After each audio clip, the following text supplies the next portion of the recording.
और मैं हूँ फ़खर यूसुफ़ज़ई और आप देख रहे हैं डिबेट विद फ़खर। आज की डिबेट में बात करेंगे एक बहुत बड़ी डेवलपमेंट हो रही है। इससे पहले हमने देखा कि अमेरिका और इंडिया के बीच में स्ट्रेटेजिक पार्टनरशिप की जो बात हमने 2021 और 2022 में देखी। फ्रांस से राफ़ेल जेट फाइटर्स खरीदे थे, वो भी 2021 में इंडिया ने किए थे। अब वहाँ पे कुछ और डील्स अ, होने की बातें हो रही हैं कि शायद वो मज़ीद कुछ ऐसा चाहते हैं डील इंडिया के साथ और यूएई के साथ। इससे पहले इन दोनों कंट्रीज़ को गालिबन राफ़ेल तो इंडिया के पास तो है, लेकिन आई थिंक सो यूएई को भी दिया गया। क्या चीज़ें हैं और क्या करना चाहते हैं? और ये भी कहा जा रहा है कि एक और मतलब लेवल की पार्टनरशिप जिसको हम strategic partnership in simple words कहते हैं, ये हो रही है। आगे की क्या कहानी है, इसको समझने की कोशिश करेंगे और उसके लिए समझने के लिए हमें जॉइन किया, जो हमें समझाएँगे आप सबके जाने-माने and senior political commentator from India Sumit Peer साहब ने। सुमित साहब, thank you very much for joining the show. Thank you Fakhar भाई, thank you very much for the invitation. Thank you very much. अच्छा, 2 चीज़ें हो रही हैं। एक तरफ तो यूक्रेन रशिया वॉर है, जो बाइडेन की स्टेटमेंट है, उस पे तो बाद में हम बात करेंगे, लेकिन उससे पहले ये वाली क्या चीज़ है जो फ्रांस चाहता है कि वो इंडिया के साथ इस डील को आगे बढ़ाए? क्योंकि इंडियन मीडिया में अभी तक इसके ऊपर मैंने कोई बात नहीं सुनी, लेकिन ये क्योंकि यूरोपियन या वेस्टर्न मीडिया जो है इसको रिपोर्ट कर रहा है और इस पे मैंने कहा कि आपसे बात करना चाह रहा था। क्या चीज़ें और राफेल तो आप लोगों ने ले लिया। फ्रांस क्योंकि एक बहुत बड़ा एक्सपोर्टर है वेपन्स का और इस तरह की चीज़ों का, तो क्या चीज़ है जो यूएई के साथ भी वो चाहता है कि ये डील हो जाए और उससे ज़्यादा वो कोशिश कर रहे हैं कि इंडिया के साथ हो जाए ये डील? देखिए फगर भाई, जो अगर हम इस चीज़ को समझने चाहिए तो थोड़ा बैकग्राउंड में जाना पड़ेगा। जी, पहले देखिए, जब से I2U2 बना तो एक चीज़ बहुत वाज़ेह हो गई, क्लियर हो गई। India, Israel, United Arab Emirates और सऊदी अरबिया, राइट? जी, ये इंडिया, यूएसए, इज़राइल और United Arab Emirates, not Saudi जी, अरबिया, ये जी, 4 जी, इसमें पार्टनर है, राइट? अब देखिए, वहां पे एक यूएई एक पावर बन के उभर रहा। पहले यूएई और सऊदी अरबिया हमेशा से अमेरिका के अलाई रहे, इसमें कोई डाउट हुँ, नहीं है। हुँ, वहां देखिए, अब वहां चाइना है, वहां ईरान है, ठीक है। जी, चाइना जी, और ईरान का खेमा, उन्हीं के साथ सीरिया निकल जाता, तो थोड़ा यमन ये खेमा, ये ऐसे हो जाता। जी, अब हमने पहली बार वहाँ यूएस, यूके और फ्रांस को हटाया। पहले हमसे पहले यूएई में अगर आप देखिए, मिडल ईस्ट में जो पावर था, या तो वो यूके था या फ्रांस था। अब हमने जी, उनको हटा दिया। जी, अब उसके बाद क्या हो रहा है, ये एक बैकग्राउंड है। अब यूके के साथ, यूएई के साथ हमने फ्री ट्रेड एग्रीमेंट किया जी, और करीब ये ट्रेड कुछ, यूएई हमारा थर्ड बिगेस्ट ट्रेडिंग पार्टनर है और ये ट्रेड आने वाले 10 सालों में इट विल क्रॉस $100 बिलियन। ये इसका राइट, रोड मैप है यूएई के साथ। केवल कह रहा हूँ मैं आपको बात। यहाँ हमारी इसराइल से रिलेशन तो बहुत पुरानी है। हुँ, इसराइल से रिलेशन हमारी बहुत पुरानी है। अब तो अभी इस जनवरी में 30 साल हो गए हमारे डिप्लोमेटिक संबंधों को। ये वो जी, इसराइल से हमने बहुत वेपन्स लिए। एक टाइम में इसराइल इंडिया का नंबर 1 डिफेंस सप्लायर रह चुका है काफी साल तक। राइट, अच्छा, अब फ्रांस को एक चीज पता है, यूके को एक चीज पता है, इसराइल को एक चीज पता है, हमें करीब 125 जहाज फौरन से बेशतर खरीदने हैं, जिसका करीब $20 बिलियन का बजट, $20 से $25 बिलियन का बजट हमने अलोकेट कर रखा है।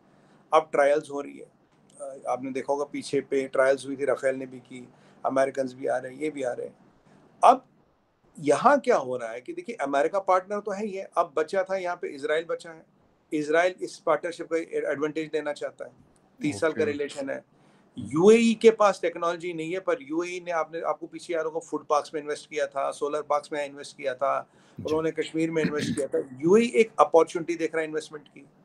अब फ्रांस को लग रहा है यार, वहां से ऑकस की डील चल रही थी, राइट? ऑकस की डील भी चल रही है। अब फ्रांस को भी कहीं लग रहा है यार, ये इंडिया को चाहिए 125 जहाज। 125 जहाज एक बहुत बड़ा नंबर होता है, बड़ी बहुत ह्यूज बिलियन ऑफ डॉलर्स का बड़ा। अब प्रोजेक्ट है। तो अब ये चाहता है कि ये जो हम अलायंस में पार्टनर है, कि यार मैं इन दोनों के साथ मिलके, कि यूएई को भी जहाज चाहिए, इंडिया को भी जहाज चाहिए, कि हुँ, अगर मेरा कुछ ऐसी सेटिंग बन जाए, ट्रांसफर ऑफ टेक्नोलॉजी हो जाए, ये हो जाए, वो हो जाए। राफेल ऑलरेडी यहाँ है और राफेल जी, का यहाँ रिजल्ट अच्छा है। ओके, हमारे रिजल्ट को देख के दुनिया भर में राफेल की जो वक़्त और औकात है वो बड़ी है। मतलब people have are interested in Rafale now. तो अपने इस, अब ये जो I2U2 है, तो इसमें फ्रांस बैकडोर से एंट्री मारना चाहता है इन अ वे, इस जी, अलायंस के थ्रू, इस डील के जी, थ्रू। आपको याद होगा बोरिस जॉनसन साहब इंडिया आए थे, बोले यार हमसे एफटीए कर लो, और हमसे एफटीए कर लो दिवाली से पहले। यूरोपियन यूनियन की बिल्कुल। प्रेसिडेंट आई थी, वो कह रहे हमसे एफटीए कर लो, उससे भी पहले कर लो। जर्मन कह रहे हमसे एफटीए करो, और इजराइल से एफटीए की बातें शुरू हो रही है, और हो सकता है जल्दी इजराइल से एफटीए अनाउंस भी हो जाए। ओके। तो ये इजराइल से एफटीए की बातें अभी एज वी टॉक बातें जारी है, तो एफटीए हो राइट। सकता है हम जल्दी अनाउंस भी कर दें। जी। अब ये जो 5-6 चीजें चल रही यहाँ क्या देखिए फकर भाई, इंडिया देता आपको मैन पावर, इंडिया देता आपको टेक्नोलॉजी, इंडिया देता आपको आउटसोर्सिंग, इंडिया देता आपको सबसे बड़ा मार्केट। और जितना जितना चाइना के साथ, जो मैंने आपको पहले भी शो में बोला था, जितना जितना चाइना के साथ डिकपलिंग होगी, India will become a natural option. तो हर कोई हम्म। इंडिया के साथ कहीं ना कहीं ना कहीं किसी ना किसी तरीके से जुड़ना चाहता है, और जी। जुड़ना ऐसे चाहता है कि इंडिया का भी उनमें इंटरेस्ट हो। देखिए हम्म। हमें ये जाहिर सी बात है, मैं इसमें शर्म नहीं बोलूंगा, हमें न्यूक्लियर सबमरीन चाहिए। हमें न्यूक्लियर हम अपने बना रहे, पर हमें कुछ न्यूक्लियर सबमरीन जल्दी चाहिए होंगे। हमें जी। 125 जहाज जल्दी चाहिए, इसमें कोई डाउट नहीं हम्म। है। तो अगर आप ये देखें, न्यूक्लियर सबमरीन और जहाज का मार्केट फ्रांस है। जी। अमेरिकन भी इस मार्केट पे नजर लगाए हुए हैं, फ्रेंच भी, जी। फ्रेंच टेक्नोलॉजी काफी अच्छी है। जर्मन भी इस मार्केट पे नजर लगाए। जर्मन के पास जहाज तो नहीं है, जर्मन के पास सबमरीन जरूर है, काइसन ग्रुप, जी। राइट। तो बट जो फ्रांस की सबमरीन से, न्यूक्लियर सबमरीन की, जर्मन से बेहतर मानी जाती है। अब यहाँ पे ये एक नए फॉर्मेशन बन रहे हैं, नए नए फॉर्मेशन बन रहे हैं। क्यों? ये जो अमेरिका और चाइना की रसाकशी हो रही है, जो लड़ाई हो रही है, जो दिक्कतें हो रही है, कोई किसी ब्लॉक में जाना नहीं चाहता। अपनी सॉवरेंटी को बचाने के लिए यूक्रेन से सबक हम्म। लेते हुए हम आपस में एक मल्टी लेवल अलायंसेस बना रहे हैं, मल्टी लेवल जी। अलायंसेस बना रहे हैं कि ठीक है यार, मेरी आपसे इस चीज में अलायंस है, आपकी मेरे से उस चीज में अलायंस है, जी। ताकि ये एक केवल मिलिट्री अलायंस हो, एक ट्रेड अलायंस हो, जी। एक मतलब वेपन्स का अलायंस हो, मतलब आप हमसे हथियार लेते हैं, आप हम आपसे कुछ और लेते हैं। जी। तो मतलब एक ऐसी, तो यही एक चीज बना रहा है फ्रांस। क्योंकि फ्रांस का कंपटीशन है फखर भाई अमेरिकन के साथ। अमेरिकन चाहते राफेल में मिस हो गए, अभी हम ये डील ले लें। जी। अच्छा, रशियंस पीछे नहीं है, रशियन सबसे सस्ता दे सकता है, रशिया किस्तों में भी पैसे दे सकता है, रशिया पूरी टेक्नोलॉजी ट्रांसफर करने को तैयार रहता है, ठीक जी। है। तो और यहाँ पे ब्रिटिशर भी लाइन में लगे हैं, यहाँ पे ईएडीएस भी लाइन में लगा, जिसमें हम्म। आपका जर्मनी भी है, जिसमें आपका इंग्लैंड भी है, और जिसमें आपका फ्रांस भी है। जी। तो 4-5 बड़े कंपटीटर हैं जो लाइन में लगे हैं। जी। और एक और आपको बताऊं, अगर हम अपने 5th जनरेशन एयरक्राफ्ट की बात करें, हम 5th जनरेशन एयरक्राफ्ट की अपनी प्लानिंग रशियंस के साथ भी चल रही है, जी। राफेल के साथ भी चल रही है, अमेरिकन भी इंटरेस्ट है, अपना भी तेजस अमैक जो है, जो 5th जनरेशन, उस पर डेवलपमेंट हो रही है, और एक आध और जगह पे जहां हमारी भी बात चल रही है। तो हमने भी अपने जो we have backed our risks on 5 different elements for 5th generation aircraft. जी। और देखिए दिक्कत क्या फकर भाई, हमारा मिराज और जो जैगवार है, आने वाले 15 साल में काफी सारे मिराज और जैगवार हमें निकालने पड़ेंगे, because they will be end of life. तो जी। अभी भी हमारे पास स्क्वाड्रंस थोड़े कम है। इफ यू लुक एट जो हमारे एयरफोर्स की मिनिमम रिक्वायरमेंट है, उससे कम स्क्वाड्रंस है हमारे पास, ठीक है। जी। अगर ये 125 जहाज आते तो हमारे स्क्वाड्रन बराबर होते, पर जब हम ये जैगवार्स और मिराजेस को kind of end of life कर देंगे, तो तब हमें और जहाज चाहिए होंगे। जी। इसलिए करीब करीब हमें हमें करीब 650 जहाज, ओ। जिसमें हेलीकॉप्टर भी आता है, जिसमें ये ट्रांसपोर्टर भी आता है, जी। टैंकर जी। भी आता है। ये हमारे एक रोड मैप डिसाइडेड है, 640 से 650 जहाज हमें चाहिए। राइट। अब इसमें जेट कितने होंगे, इसमें इंटरसेप्टर कितने होंगे, इसमें रिकॉग्नाइजेंस कितना होगा। अगर आप देखिए P8I जो जी। सबमरीन हंटर है, हमारे पास 8-9 तो नौका हमने और ऑलरेडी ऑर्डर दे रखा है। जी। हम जी। ट्रांसपोर्टर और ले रहे हैं, हम LCA बना रहे हैं, मतलब LCA में हम अपना अमैक बना रहे हैं, वर्जन जो 5th जनरेशन को होगा। जी। तो जी। काफी सारी चीजें कर रहे हैं because of the threat perception in the region. And if you look at the two frontier war which is between India and India, Pakistan and China together, तो इसकी हम्म। जरूरत और बढ़ती है, इसकी जरूरत ओके। और अच्छा, बढ़ती ये सुमित जी, एक ये वाली बात हो रही है बिल्कुल।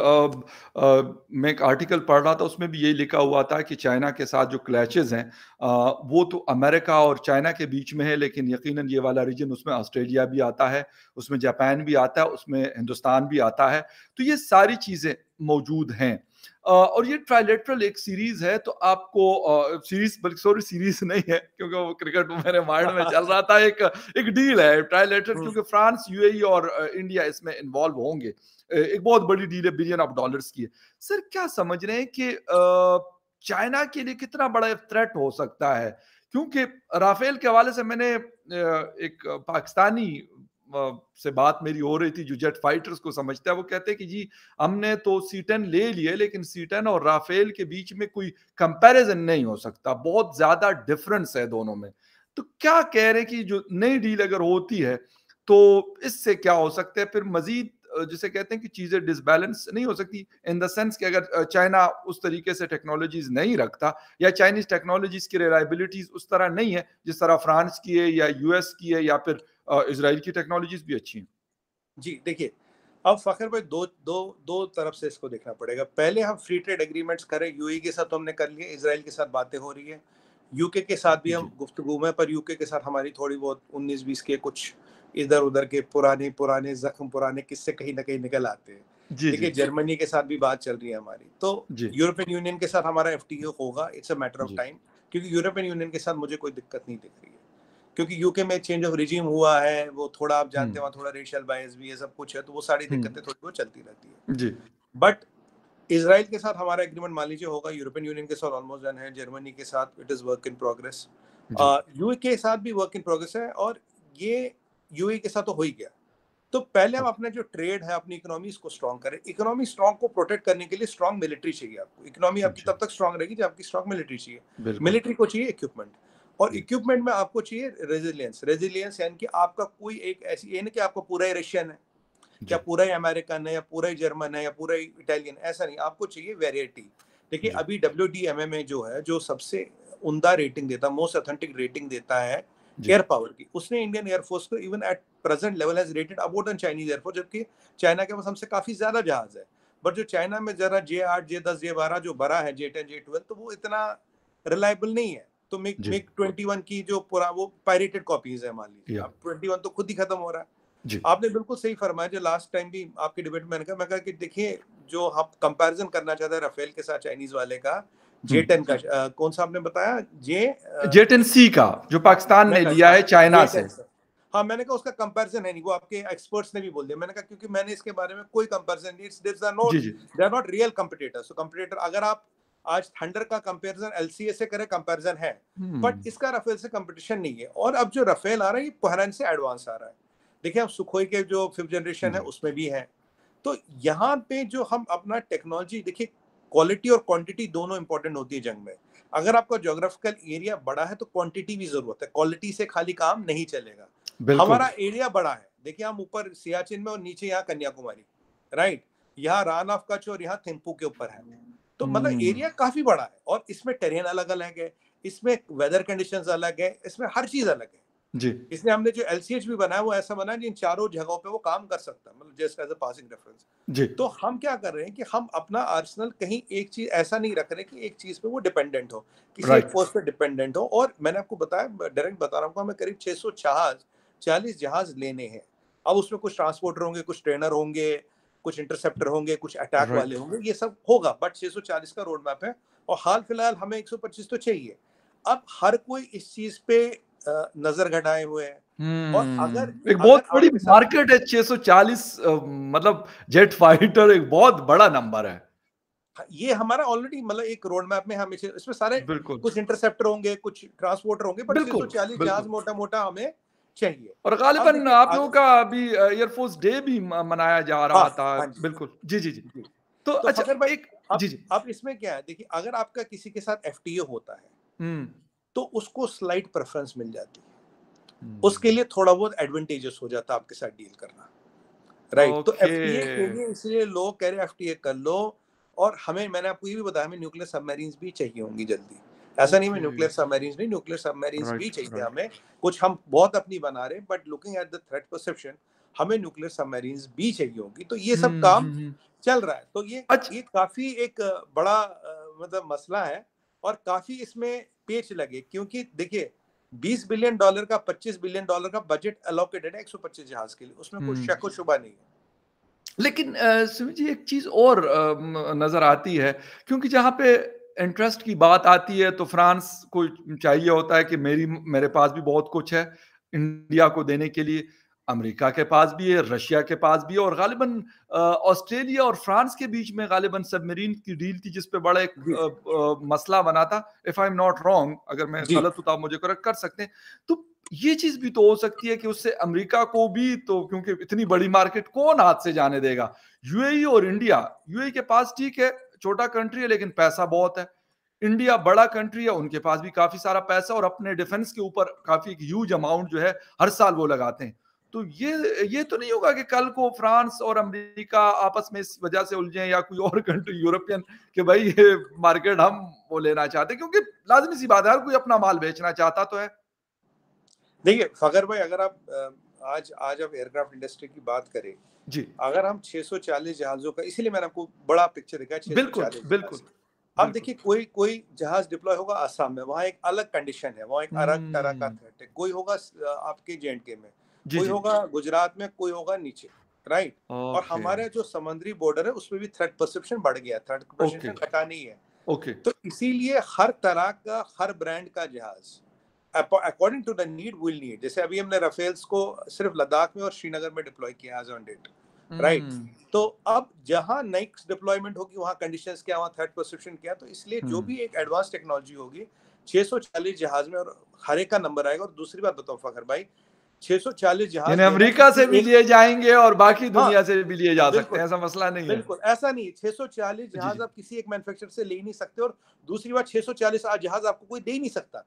अब आप बिल्कुल देखिए, अभी बिल्कुल। हम जो LCA बनाते हैं, आई थिंक हम एक साल में 16 जहाज बनाते हैं। जी अगर किसी की प्रोडक्शन बहुत अच्छी हो, 50-60 जहाज बना लेगा। 640 जहाज बहुत बड़ा नंबर होता है, बिल्कुल इनको सही। आने में सालों लग जाएंगे। ठीक। इसीलिए हर एक को एज पर नीड विल, जैसे हमारा देखिए चिनूक है, अपाची है, ये हमारे पास अमेरिकन है, हरक्यूलिस अमेरिकन है, सुखोई भी है। अब ये हम आप इसकी जगुआर राफेल की है। बात करिए, फ्रेंच है, राफेल फ्रेंच है, राइट। हाँ। तो हमारे पास mix and match of armour है। डिफेंस के दुनिया में mix and match of armour is good. तभी आधे हम तभी कहा, कम जहाजों की संख्या होते हुए भी हमारी चाइना से रेटिंग ऊपर है। और हाँ, ओके। ये बात जरूर चाइना को खलेगी, ये बात जरूर चाइना को तकलीफ होगी, क्योंकि चाइना एक वाहिद कंट्री है जिस जो पैसे होके भी टेक्नोलॉजी से बेचने को कोई तैयार नहीं है। क्योंकि हाँ, जो वो जिन डरते चार हैं ना, पांच टेक्नोलॉजी, टेक्नोलॉजी कहते हैं कि हमारी जो है ना वो हाथ पे मतलब निकल जाती है हाथ से, नहीं, चाइना को। अभी देखिए फगर भाई, अभी जिन चार पांच कंट्रियों का मैंने नाम लिया, जी जी। अगर वो चाइना टेबल पे भी पैसे रखे तो वो उसको माल बेचने को तैयार नहीं है। अमेरिका नहीं ओ। देगा, फ्रांस नहीं हम्म देगा, जर्मनी नहीं देगा, आप बताइए, इटली नहीं देने को तैयार नहीं, एक्सेप्ट रशिया। वो भी, रशिया भी लिमिटेड माल देता है चाइना को। Who is the biggest hmm. Aircraft industry, aircraft manufacture या डिफेंस मैन्युफैक्चर जो चाइना को माल देने को तैयार है? इसलिए चाइना की मजबूरी है, मरता क्या न करता, अपनी कुछ जुगाड़ गाड़ी खड़ी करनी पड़ेगी। चाइना को पता माल नहीं मिलेगा, पैसे रख के भी माल नहीं मिलेगा। China knows this. और जैसे जैसे पोटेंशियल टेक्नोलॉजियां आएंगी, जी। हाँ चाइना के लिए सरदर्द बनेगा। अगर फकीर भाई, अगर हम चाहते हैं कि लड़ाई ना हो, हमारे पास सफिशिएंट डिटरेंस हो कि जो हमारा एनिमी है वो एसेस कर ले, भाई यहाँ लड़के कुछ मिलना है नहीं। तो हाँ आइडिया हाँ तो हाँ। वही है। अच्छा, बिल्कुल ये वाली बात आज जनरल कमर जावेद बाजवा साहब PMA काकूल में खिताब कर रहे थे, तो वहां पे भी उन्होंने कहा कि साउथ एशिया को अब मजीद जंगों की या फिर इस तरह उलझने की जरूरत नहीं है, नेबरिंग कंट्रीज हैं, हम हैं, हमें अच्छी जिंदगियां देनी है अपने लोगों को, और वो जंग से यकीनन नहीं मिल सकती, वो किसी की भी जंग हो, वो हिंदुस्तान की जंग हो, चीन की हो, बिल्कुल पाकिस्तान की हो, अफगानिस्तान की हो, या किसी की भी हो। सर लेकिन फिर भी पाकिस्तान अपने तय जितना पैसा लगा सकता है लगा रहा है। मैं ये नहीं कहता कि इंडिया जितना, लेकिन जितना है अब उस अपनी औकात से ज्यादा लगा रहा है डिफेंस के ऊपर। इंडिया $78 बिलियन लगा रहा है। फिर इसी तरह UAE, मतलब F-35 उन्होंने अमेरिका से नहीं लिया, हालांकि अमेरिका उनको दे रहा था। मुझे बड़ी हैरानी, उन्होंने कहा जी हमने नहीं लेना आपसे ये जहाज, शायद किसी और को नहीं मिले, मुझे नहीं पता, लेकिन मैंने जो पढ़ा है कि उसके मुताबिक शायद सिर्फ उनको दे रहे थे। सिर्फ इतना वेपन हम जमा करें, फिर जो बाइडेन साहब कहते हैं जी न्यूक्लियर वॉर का बहुत ज्यादा एक थ्रेट मौजूद है यूक्रेन की वजह से, और ये सारा, तो हम आखिर कर क्या रहे हैं? मतलब एक बहुत बहुत बड़ा पैसा लग रहा है इस चीज के ऊपर। मेरे ख्याल सुमित साहब का राब्ता हमसे टूटा है, लेकिन होपफुली वो दोबारा हमें ज्वाइन कर लेंगे, और जैसे ज्वाइन करेंगे तो मैंने उनसे ये पूछना है कि भाई इतना सारा वेपन हम जमा कर रहे हैं, और ये सारे लोग जिनके पास जितना पैसा है उसके ऊपर वो लगाए जा रहे हैं, और वो कोशिश कर रहे हैं कि भाई हम ज्यादा से ज्यादा पैसा लगाकर और अपनी जिसे कहते हैं कि अपनी डिफेंस को स्ट्रॉन्ग से स्ट्रॉन्गेस्ट करें। तो इसका एंड क्या होगा? चीन हो वो भी लगा हुआ है, पाकिस्तान भी लगा हुआ है, इंडिया भी है, अमेरिका के पास तो खैर क्या बात है, उनके पास तो अपनी चीजें बनाने की होती है, तो वो तो मेरे ख्याल में उनमें तो ये मसला नहीं है, लेकिन उनके पास भी हर चीज। जी जी, सुमित जी, अगर आपने मेरा सवाल सुना है नहीं, सवाल कि थोड़ा मिस हो गया था, वो जी जी, थोड़ा मैं ये डिस्टर्ब कह रहा था कि सर जंगे मतलब कोई हल नहीं है। जो बाइडेन साहब ने कहा है अभी, रिसेंटली उनका एक स्टेटमेंट आया है कि न्यूक्लियर वॉर का खतरा है रशिया की तरफ से। सर उसके बावजूद हम एक बहुत बड़े वेपन्स की तरफ हम जा रहे हैं, चीन हो, पाकिस्तान हो, मैंने कहा अपने अपने जिसे कहते हैं कि जेब के मुताबिक खर्च कर रहे हैं, लेकिन सब बहुत ज्यादा पैसा खर्च कर रहे हैं। सर आखिर हम रुकेंगे कहां पर? मतलब 640 जहाज जिस तरह आप बात कर रहे हैं, फिर पाकिस्तान भी कोशिश करता है कि यार राफेल अगर नहीं मिलता तो F-16 को अपग्रेड कर दो, F-16 नहीं मिलता तो J-10C ले लो, लेकिन पैसा तो सर जा रहा है, बेताशा पैसा खर्च कर रहे हैं। उन लोगों की मार्केट है अमेरिका, मतलब जंगे भी करता है, अपना माल भी बेचता है, तो ये रुकेगी बात कहां पर? जो बाइडेन साहब एक तरफ ये कहते हैं, दूसरी तरफ वो कोशिश करते हैं कि यार अरबों को ज्यादा से ज्यादा माल बेचा जाए। चले इंडिया को किसी, वो इंडिया अपने हिसाब से देखता है उनको कि भाई अगर जरूरत हुई तो ले लेंगे वरना हम किसी और से ले लेंगे, ठीक है। तो ये एंड कहां पे होंगी ये चीजें? देखिए फखर भाई, मैं सच बताऊं आपको, अगर आप इंडिया और पाकिस्तान की बात करें अभी, जी तो इंडिया और पाकिस्तान को लेके इंडिया का डिफेंस बजट नहीं बढ़ता, और ये जो 78 बिलियन, ये तो ऑफिशियल बजट है, कई बार इससे जी ज्यादा भी होता है ना ऑफिशियल बजट, आप जानते बिल्कुल ही। ठीक, बिल्कुल सही, तो बिल्कुल। अभी ये जो है, जो थ्रेट परसेप्शन अभी आ रहा है वो पाकिस्तान से नहीं आ रहा, थ्रेट परसेप्शन आ रहा है चाइना से। आई एग्री विद यू क्यों? सर, बिल्कुल। क्यों? ये क्योंकि बिल्कुल क्योंकि पाकिस्तान, पाकिस्तान को भी शायद अब ये बात काफी हद तक क्लियर हाँ हो चुकी है। हाँ, क्योंकि पाकिस्तान जंग लड़ना नहीं चाहता, लड़ नहीं सकता, हमें भी पता है। ओके। बट ये जो चाइना है ना, चाइना पे भरोसा आप कोई नहीं कर सकते। अगर आपको लगता है आप कर सकते हो, मैं कर सकता है, अमेरिका, रशिया, कोई भरोसा नहीं कर सकता। उनके दिमाग में फाइन। कल को क्या आ जाए, एक आदमी डिसीजन लेता है वहां पे, एक आदमी अगर उसके सपने में आ गई दद्दी और बोल दिया जंग करना, तो दद्दी मरहूम ने कहा जंग करके ही मानेगा वो। इसीलिए जो एक वॉलेटिलिटी आप देखिए वहां, जी पुतिन है, तो पुतिन में एक थॉट प्रोसेस है। आप देखिए अमेरिका में एक थॉट प्रोसेस है, आगे पीछे सरकार है, बिल्कुल, डेमोक्रेसी। बिल्कुल, यहाँ तो कुछ बिल्कुल। नहीं पता ना हमें, यहाँ का कुछ नहीं पता, ये कल क्या कर बैठे। देखिए रशिया के टेरिटोरियल एम्बिशंस नहीं है, चाइना के बिल्कुल टेरिटोरियल एम्बिशंस है, कोई गलती नहीं है उसमें, ओके, ये सबको राइट, पता है, रशिया का ओके, टेरिटोरियल एम्बिशन नहीं है। अब यहाँ पे चाइना पे डिपेंड करता है कि एशिया में कितना सामान और कितना अरसनल आएगा, ओके। या उस दिन तक आएगा जिस दिन चाइना को लगे कि यार अब लड़के मुझे कुछ नहीं मिलेगा, जी, ट्रेडिशनल या कन्वेंशनल वॉर लड़के कुछ नहीं मिलना, जी, तब तक वो चीजें बीफ अप होती रहेंगी फखर भाई। You can not take okay. China for granted. China पे आप चांस नहीं ले सकते, चाइना ऑन चांस तो ऑक्सीमोरॉन है, you can not take chance on China. तो जब तक हम्म। आर्सेनल उस लेवल पे आएगा कि चाइना को लगेगा यार अब लड़के ना कुछ नहीं मिलना है यहाँ पे, then the arms race can stop, ठीक है। ओके। पहली बात तो ये है। तो दूसरी बार आप जो बाइडेन साहब पे आते हैं, जी, देखिए जी, जो बाइडेन बिल्कुल, साहब बिल्कुल। ने बड़ा, मुझे समझ नहीं आ रहा, उन्होंने पहले बोला कि बड़ा, उन्होंने बोला भाई ये वॉर ऑफ, वो बाइबल का कॉन्सेप्ट बोल दिया, गुड जी, वर्सेस इवल की निर्णायक लड़ाई है, आखिरी लड़ाई है, एंड गुड, एंड अब पता नहीं है गुड कौन है इवल कौन है। और उन्होंने ये बोला कि बस we have eminent intelligence, eminent intelligence, Russia is going to use tactical, वो जो छोटे वाले होते हैं टैक्टिकल न्यूक्लियर वेपन्स। ओके। और यहाँ पे जो प्रेस सेक्रेटरी है, जो उनका स्पोक्स पर्सन, वो उसको डिनाई करता है, कह रहा नहीं हमारे पास ऐसी कोई इंटेलिजेंस नहीं है। और उन्होंने तो उसको बिल्कुल रूपांतर, पिक्चर ही रूपांतर दे दिया, बॉलीवुड का डायलॉग साहब, निर्णायक लड़ाई होगी, आर पार की लड़ाई होगी, उस मतलब वो बाइबल का कॉन्सेप्ट दे दिया उन्होंने, वो गुड वर्सेस जी, इवल वाला। बट फकर भाई यहाँ न्यूक्लियर वेपन्स की बात कर रहे हैं, क्या न्यूक्लियर एग्जैक्टली। होलोकॉस्ट की बात है, और ये कोई मजाक वाली बात नहीं है, इसमें कोई और सर मतलब कौन कर रहा है? अमेरिकन प्रेसिडेंट कर रहे हैं ना, अमेरिका का मतलब प्रेसिडेंट करा। मैं खुद अफगानिस्तान मतलब, की हुकूमत कर रही हो या कोई और कर रही हो, तो हाँ फिर बंदा कहता है ठीक है यार क्या कर, कोई बात ईरान नहीं यार, करता है सर, उनकी भी हमें पता है कि उनके पास इस तरह किस्म की कोई चीज है ही नहीं, लेकिन हाँ। सर रशिया के बारे में एक सुपर पावर दूसरे सुपर पावर के हवाले से कर रहा है। और ये जो उसको बड़ा हल्के में और बड़ा मजाक में ले रहे हैं, ये गड़बड़ है। अगर आपको याद हो, करीब 6 महीने पहले आपको बोला था, मैंने कहा फखर भाई एक दिन आप और हम बैठे होंगे शो पे, और एक दिन हम इमिनेंट न्यूक्लियर वॉर की बातें कर रहे होंगे, और वो दिन देखिए आ गया। क्योंकि ठीक है। दिक्कत क्या है? दिक्कत वही है, अगर ये यूक्रेन को हथियार देना बंद करे, यूक्रेन क्या करेगा? यूक्रेन बात करेगा रशिया से।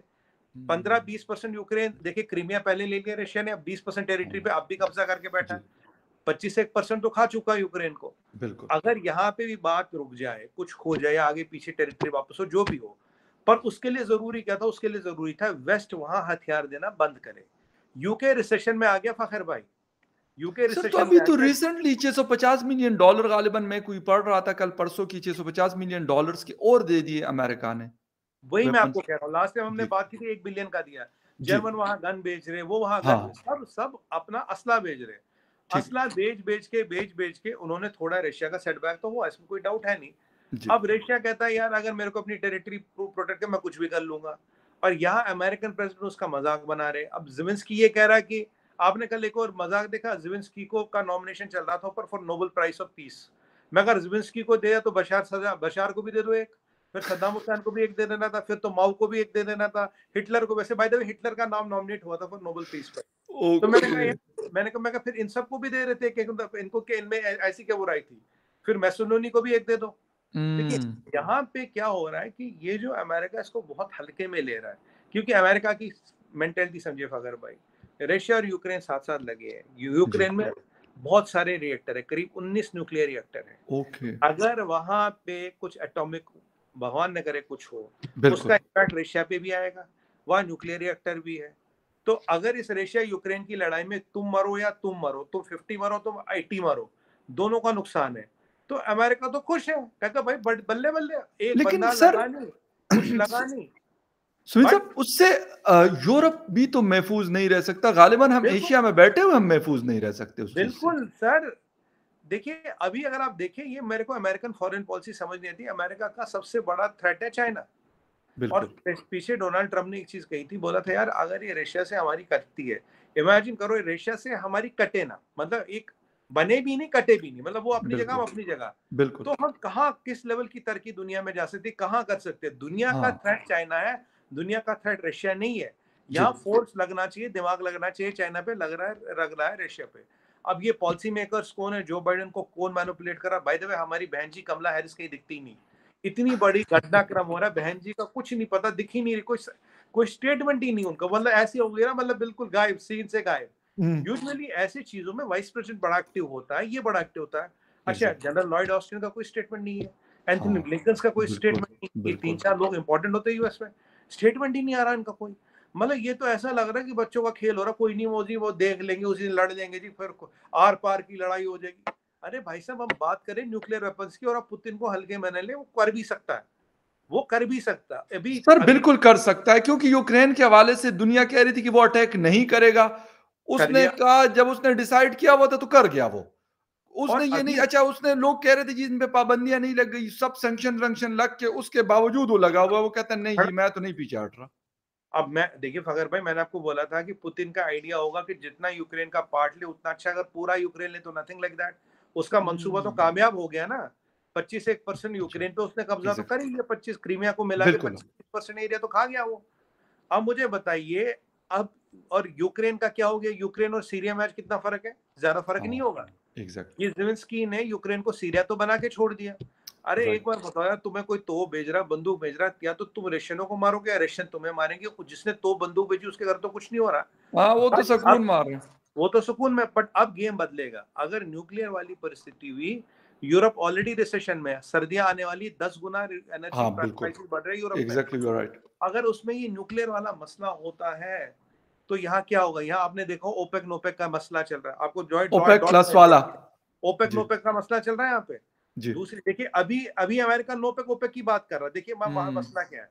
वहां से एंथनी ब्लिंकन और जैक सल्लिवन किससे पीछे मिल रहे हैं, पीछे ताइवान के लोगों से मिले। हाँ। ताइवान आके बोलता है अगर तुमने हमारा एयर स्पेस क्रॉस किया, इट्स एक्ट ऑफ वॉर। पीछे बोला हम्म। हमारा एक आइलैंड गया, it will be considered act of war. और यहाँ जी। से चाइना ने किसको एक्टिवेट किया, चाइना ने एक्टिवेट किया किम जोंग उन को। मिसाइलों पे मिसाइल छोड़ रहा है, पिछले हाँ, नॉर्थ 12 दिनों कोरियन। में 8 मिसाइल छोड़ी है। पिछले 12 दिनों में 8 मिसाइल छोड़ी है, 5 दिनों में 6 मिसाइल छोड़ी है उसने। और अभी बिल्कुल। कल जब यूएनएससी में बात हुई, एक मिसाइल 350 किलोमीटर वाली छोड़ी, एक 800 किलोमीटर वाली, और जो लास्ट में आईसीबीएम छोड़ा उसकी तो शायद साढ़े चार हजार किलोमीटर का रेंज है उसका है। वो हम्म। जापान के ऊपर से उड़ा, वो ICBM right. Almost American main land तक जा सकता है। तो ओके। यहाँ देखिए गेम कहाँ हो रहे हैं। आज ताइवान बोलता तुम मेरे एयर स्पेस करोगे एक्ट ऑफ वॉर, तुमने मेरा जजीरा लिया एक्ट ऑफ वॉर। वहां उन्होंने कोरिया को एक्टिवेट किया, नॉर्थ कोरिया। किम ओह। कहता है मैंने 2017 के बाद परीक्षा नहीं किया, मैं फिर करूंगा। जापान के ऊपर से मिसाइलें जारी। यूएस का सबसे बड़ा पैसिफिक में बेस है नरीता में, जापान में। अगर जापान के ऊपर से मिसाइल जारी, तो यूएस बेस के ऊपर से भी तो मिसाइल जारी है ना। बिल्कुल। और एग्जैक्टली। यहाँ हमारे बाइडेन साहब क्या करें, न्यूक्लियर होलोकॉस्ट, और वो with Russia, good versus evil war. मतलब राइट। दुनिया में हो क्या रहा है समझ नहीं आ रहा। मतलब somebody is in the wrong chair at the wrong time, I can only say that. You are right sir, और बिल्कुल ऐसा ही है। लेकिन पता नहीं एंड इस चीज़ का क्या होगा। एक जंग अभी ख़त्म नहीं हुई थी, अफ़गानिस्तान को 1 साल हुआ, बल्कि 6 महीने के बाद जो है यूक्रेन शुरू हुआ है, और अभी पता नहीं ताइवान, चाइना है, इसके बाद नेक्स्ट क्या हो सकता है? नॉर्थ कोरिया एक्टिवेट हो गया, ताइवान हो बिल्कुल। गया, और आज का सबसे बड़ा मज़ाक अच्छा लगा मुझे, मैंने कहीं पढ़ा, इलॉन मस्क कहता है पहले मैं रशिया यूक्रेन में सलाह करूँगा, अब कहता है चाइना और ताइवान में हाँ। मीडिएट कराऊँगा। हाँ, हाँ, मैंने बिल्कुल, जी कहा बिल्कुल, उनका भाई, मैंने स्टेटमेंट पढ़ा है, बिल्कुल। मैं कहा भाई तू छोड़ दे, रहने दे, रहने दे। मतलब सीरियस, मैंने कहा आर यू सीरियस? मतलब तुझे हेडलाइनों में घुसने का इतना शौक है कि कुछ भी वो बोल सकता है आजकल। वो मेरे ख्याल नरेंद्र मोदी जी के साथ कोई मतलब सलाह-मशवरा कर रहे हैं, क्योंकि उनको यहाँ पे सर्विसेज़ देनी है अपनी सैटेलाइट की, स्टारलिंक की, और फिर वो कहें कि हम दोनों मिल के जाके कोई जिस तरह होता है ना हमारे यहाँ जिरगा कहते हैं, वो लेके जाएँगे और फिर हो सकता है कि हम सेटल डाउन कर लें। खैर एनीवे चलता रहता है। सिमी जी ये बहुत शुक्रिया। और एक खबर और आई है फखर भाई, मैं देख रहा था कि जी। तालिबान ने चाइना को बोला भाई तुमने पैसे वैसे तो कुछ दिए नहीं, बातें करते हो। हाँ, तो ये भी मसला खड़ा हो रहा है। मसले बहुत सारे हैं, यार खैर अगर एनीवे आपको इसको बताओ, यहाँ अजरबैजान आर्मीनिया देखिए आप, मतलब यहाँ टर्की वर्सेस ग्रीस का कॉन्फ्लिक्ट थोड़ा हाँ, थोड़ा सिमरिंग हाँ। अप हो रहा है। अगर आप यस। दुनिया भर में देखेंगे, यूरोप और एशिया में मेरे हिसाब से 8 से 10 कॉन्फ्लिक्ट, कोई यहाँ है, कोई यहाँ है, कोई यहाँ बिल्कुल, है, कोई बिल्कुल यहाँ है। सही। मतलब 8 से अनफॉर्च्यूनेटली 10 ये चीज़ें कॉन्फ्लिक्ट चल जोन रही मुझे हैं। दिख रहे हैं। एग्ज़ैक्टली, अनफॉर्च्यूनेटली चीज़ें चल रही है, और उसका नुकसान जो है, वो बेशक आप हिंदुस्तान में बैठे हैं, मैं पाकिस्तान में अरे बैठा हूँ, या कोई अफ़गानिस्तान में बैठा है, नुकसान सबका हो रहा है उससे हम हम डायरेक्टली और हम इनडायरेक्टली। जी, जी। हम हमारा अब भी फखर भाई नुकसान हो रहा है, इन्फ्लेशन इतनी बढ़ गई, सर बिल्कुल, जीडीपी बढ़ कोई गई नहीं है, बच बढ़ गई। सकता। एज़ ए किसका ग्लोबल नुकसान हुआ? विलेज जब हम लेते हैं, तो कोई अगर कॉन्फ्लिक्ट रशिया यूक्रेन का भी है, तो उसका असर मुझे और आपको भी बर्दाश्त करना बिल्कुल होगा। पड़ता है, और कर रहे हैं हम लोग, पिछले 1 साल से ऑलमोस्ट हो गया। लेकिन खैर anyway, Sumit ji, thank you very much for your time and viewers, बहुत शुक्रिया देखने का। मिलेंगे किसी और डिबेट में आपसे, तब तक के लिए take care and bye. Thank you sir. बहुत शुक्रिया sir, thank you. Thank you.